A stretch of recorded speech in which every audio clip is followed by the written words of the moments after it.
This itinerary is for cruisers, those that are coming into Rome via Civitavechia for one day. The itinerary starts at St. Peter's Basilica, ends at the Colosseum, and there's tons of sights from the Colosseum to Vatican City, plus great food along the way. I've got lots to share with you. Let's get started.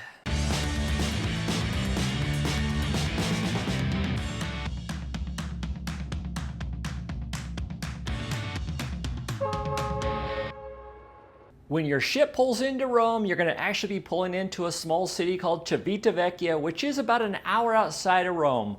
You actually have limited time in Rome, so in order to make the most of your opportunity of your day in Rome, you need to get off the boat just as soon as possible, 6:30 or so in the morning. Once you exit the boat, you need to make your way to the train station. It's about a mile away, a 20-minute walk or so. You can hop on the bus. The bus costs around €6 per person, or you can take a taxi. The taxi will cost you around €10 per person. It's kind of a necessary evil. They do rip you off. It's such a short drive, but put up with it. Get to the train station just as soon as possible, then get on the first train heading to Rome. Once you're on the train heading to Rome, you do not want to go all the way to Termini train station. You want to get off early at the San Pietro station, saving you valuable time, because this itinerary starts at St. Peter's Basilica. The goal is to get to St. Peter's Basilica by 8 a.m. because if you get there by 8 a.m., you'll spend very minimal time in line going through security. The Basilica actually opens up at 7 a.m. So the closer you're able to get there to 7, the better. But coming from Civitavecchia, that might be a stretch. It's very doable to get there by 8. But if you're able to get there a little sooner, even better. On the other hand, if you get there late, you sleep in, you try to grab breakfast on the boat before you leave, and you don't leave in time, you likely won't get to St. Peter's Basilica till 9:30, meaning when you get there, you're going to then be introduced to Rome by standing in a big line to get into St. Peter's Basilica.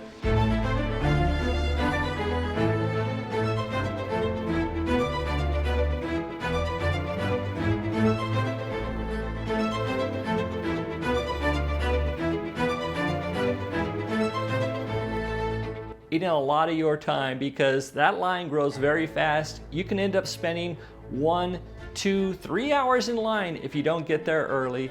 So again, it's very important to start this itinerary right, get to St. Peter's Basilica, first opportunity, by 8 a.m. is the goal.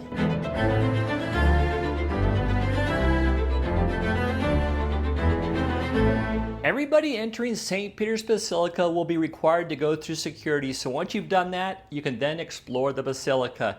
If you're going to climb to the top of the dome, I recommend you do that right away because that opens up at 8 a.m. and if you get there right around 8, you'll be able to get right in line. The line should not be too long at that point. You can go to the top of the Basilica, get a great view of the city, and then as you come down, once you come down, you can then tour the Basilica. If you're not going to go to the top of the dome, you can just go and enjoy the Basilica. And the goal here is to spend 1.5 to 2 hours to leave the St. Peter's area around 10 a.m. Before we get too far into this itinerary, let's back up just a minute. This itinerary, it's a self-guided walking itinerary. It's available on Komoot. I created it for the app Komoot. Komoot is free to use in the city of Rome. I'll also put a link to the Google Maps. It's a My Map I created. If you prefer, you can use Google Maps and it will guide you from point to point to point without getting lost, making it super easy to follow. You'll just need to either use Komoot or Google Maps. If you're going to be traveling to Rome in the next 1 or 2 years, be sure to check out our travel guide. Our travel guide has over 50 videos to help you plan and have a great time in Rome. Nobody's giving you more detailed information than you're going to find in our guide. Also, we include several interactive maps where we share our favorite restaurants, our favorite pizzerias, gelato, all kinds of great things we share with you in our guide. Be sure to check that out. I'm going to leave a discount code in the description of the video where you can pick it all up for right around $25. This itinerary does not include a visit to the Vatican Museum. The Vatican Museum just takes too much time. It's too crowded. If you're in Rome for just one day, I suggest you skip the Vatican Museum. There's so many other things about Rome I'm going to share with you on this itinerary. I think you're going to really enjoy it. So at around 10 a.m., if you're on schedule, you're going to be heading down this really majestic street right here as we make our way down to Castel Sant'Angelo.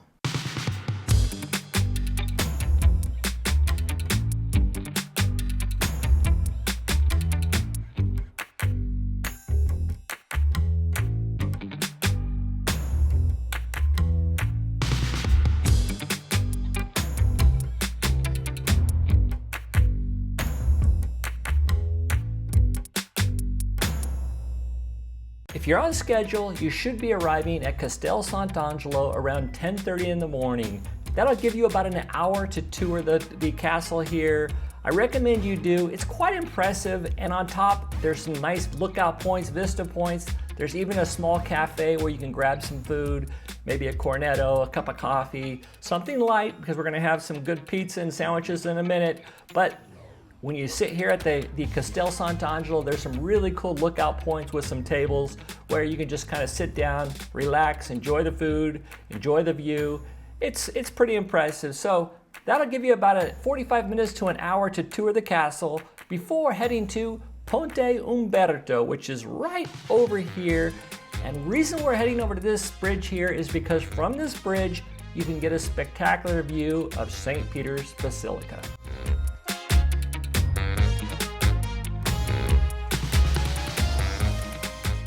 From Ponte Umberto, it's just a short walk to Piazza Navona, maybe 5 minutes. You walk straight down this street and you'll be in Piazza Navona. Piazza Navona is definitely Rome's most popular square. It's incredible. Go out there, enjoy the atmosphere. There's always something going on in Piazza Navona, from artists to street performers. It's just a great time to sit down, check out the fountains, relax, and enjoy the square. If we're on schedule, it should be right around noon, and now we're going to head to Campo dei Fiori, which is only about a 5 to 10 minute walk or less, to a forno there called Forno of Campo dei Fiori, where we're going to pick up what I consider the best sandwiches in all of Rome. They're awesome. They're better than L'Antico Vinaio, in my opinion. That's a very famous sandwich shop in Rome.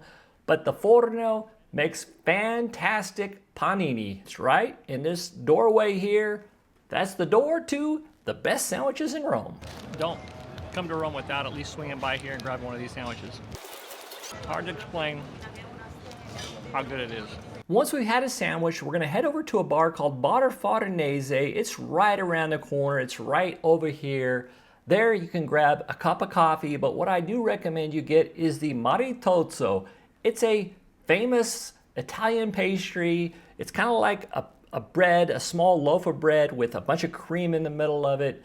It's pretty spectacular, and the reason I'm having you pick it up here is, of all the places that I've tried, this was my favorite Maritozzo. They make it fresh right there, the cream fresh, everything fresh right there from Bar Farnese.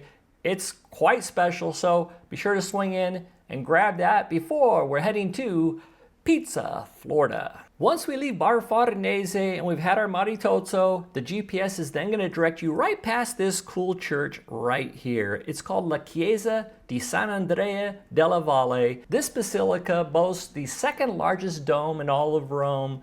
And what's really cool, in the church there's a mirror. You can look down instead of up at the dome, get a really cool perspective of its artwork on the dome, of the mosaics. And then when you're done doing that, takes maybe 10 or 15 minutes, we're gonna head over to a square that's very close to here called Largo Argentina. This is where Julius Caesar was assassinated. The GPS will take you right there. We're gonna head over to a pizzeria. This is my favorite pizzeria in all of Rome, called Pizza Florida. Pizza Florida is awesome. One of my favorite flavors. I recommend you give it a try. It is the tuna pizza, believe it or not. So at the Pizza Florida right behind me, they make pizza obviously, but you go in there and you tell them to make it like a sandwich, like a panino.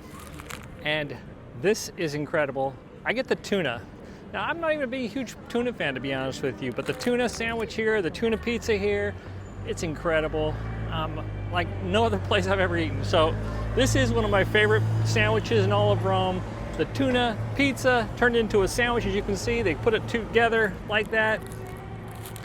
It's phenomenal. Like, I mean, seriously, if you like tuna at all, even just a little bit, give it a try. You'll be blown away.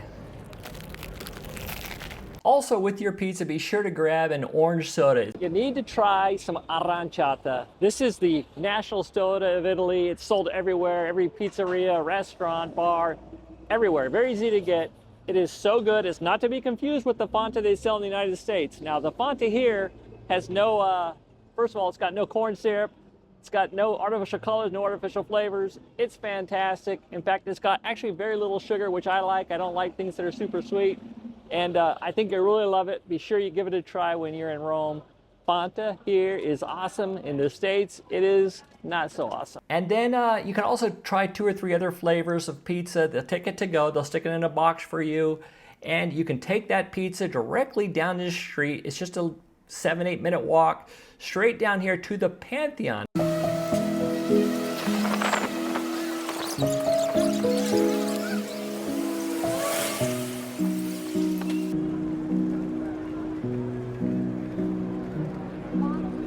What we're going to do is we're going to enjoy that pizza right on the stairs of the Pantheon so you can have a great view while you enjoy great pizza. If we're on schedule, it should be plus or minus around 1 p.m. When you're done eating your pizza in front of the Pantheon, it's time to head to La Fontana delle Tartarughe.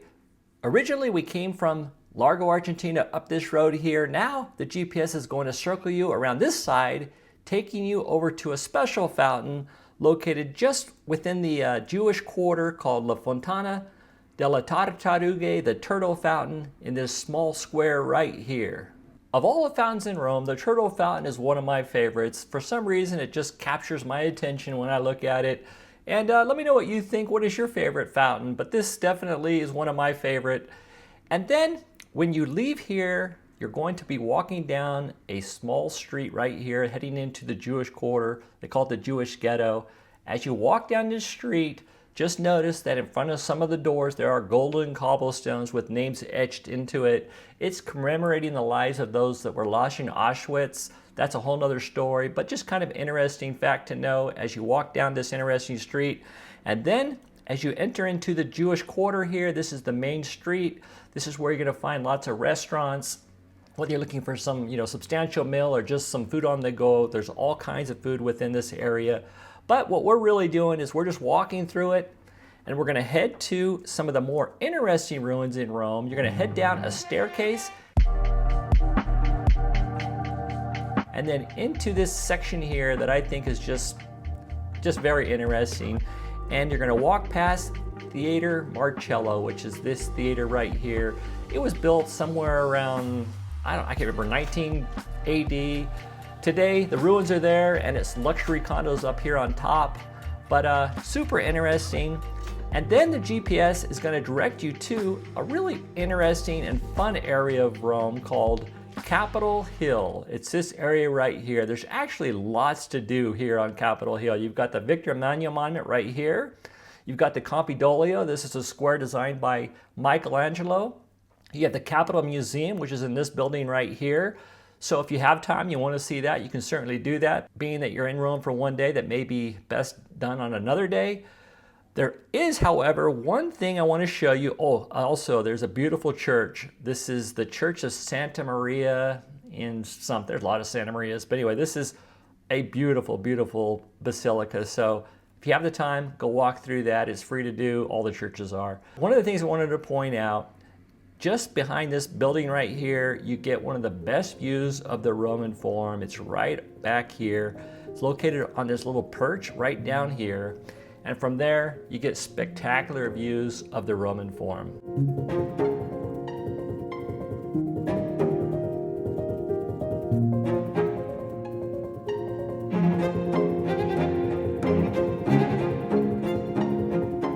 When you're ready to leave, the GPS is then going to direct you back into this Campidoglio, this square here, down a very interesting staircase and over to Trajan's Market, which is this building over here. The GPS, you walk right over here into the Trajan's Market. Now, Trajan's Market does cost another entry. It costs, I think, 18 euros to enter. But it is spectacular. It's a 3 or 4 story building, lots of things to check out. It's the world's oldest indoor marketplace that's still in existence today. In the building, up on top of the building, you've got great vista points. It's just super fun and interesting and rarely crowded, which makes it, in my opinion, one of the must-see stops or museums, if you want to call it a museum, in Rome. I just love it. But you also may have noticed that on this itinerary, we have not seen Trevi Fountain. Now, Trevi Fountain, most people would think you committed a sin if you don't see Trevi Fountain while you're in Rome. So if you do want to see Trevi Fountain, I'm going to show you how you can add that onto this itinerary. Very easy, because it's not far from here. Right in front of Trajan's Market, there's a road. This is Trajan's Market right here.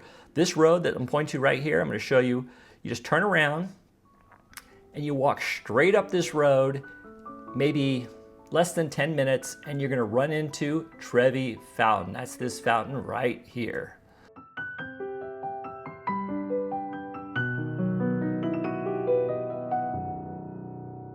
So when you're done visiting Trevi Fountain, you're then just going to turn around and do the exact same thing you just came from and head right back down this street, heading right back down to the Trajan's Market. It's probably a 10-minute walk in both directions. You're going to spend 10 minutes at Trevi Fountain, so budget for about a 30-minute detour to see Trevi Fountain. But if that's a priority of yours, be sure to do that. And you can either enter the Trajan's Market before or after doing that. And then when you're done visiting Trajan's Market, we're going to head into the Roman Forum, actually into Trajan's Forum and then over to Roman Forum. This is the Trajan side. And this column here is called Trajan's Column. Right next to the column, there is an entry point to enter into the Roman Forum. You do not need pre-purchased tickets for this. You can buy them right there. They're 18 euros. These tickets do not include the Colosseum. These are just the Roman Forum. The tickets include any of the super sites, any of the exhibits that are going on while you're walking through the Forum. Anyway, you do that and you enter into the Trajan's Forum, walk down through here, super interesting. There's some pathways just gonna walk through.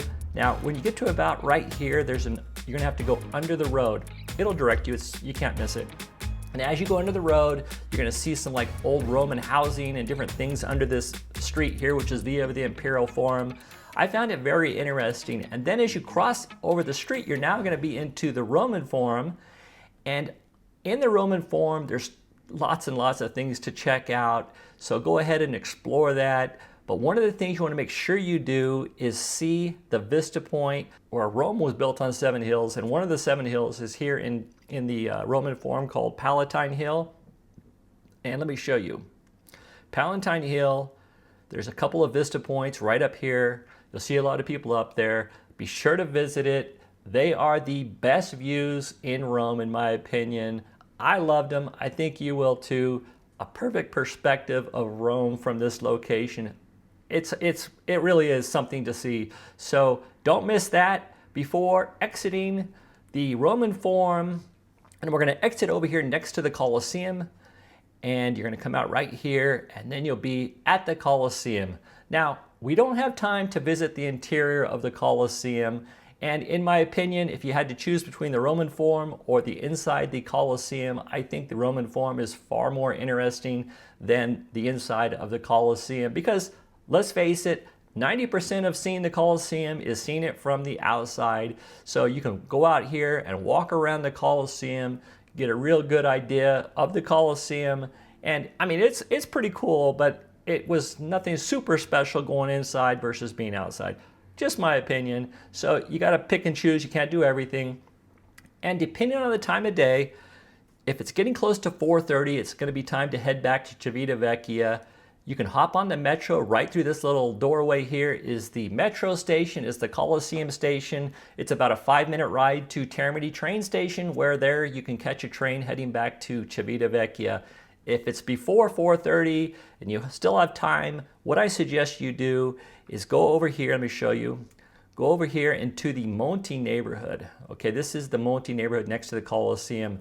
This whole area in here is a fun little neighborhood to go walk around. There's lots of boutique shops, gelaterias, fountains, little squares, stairways, just interesting things to take a look at. And then when you're done, you can come back over here to the Colosseum station, or if you're inside of Monti, there is another station called the Cavour station right here in the heart of Monti that you can hop on the metro, and it will take you back to the Termini train station, which is actually just right here, so close, where then you can hop on your train and making it a great day in Rome. That's what this is about, is helping you have a great time in Rome. If you get a chance to take this itinerary, it's going to be a long day, but I'm certain it's going to be a very memorable day. Do the good stuff, give it a like, share, subscribe. To the next one, alla prossima, ciao.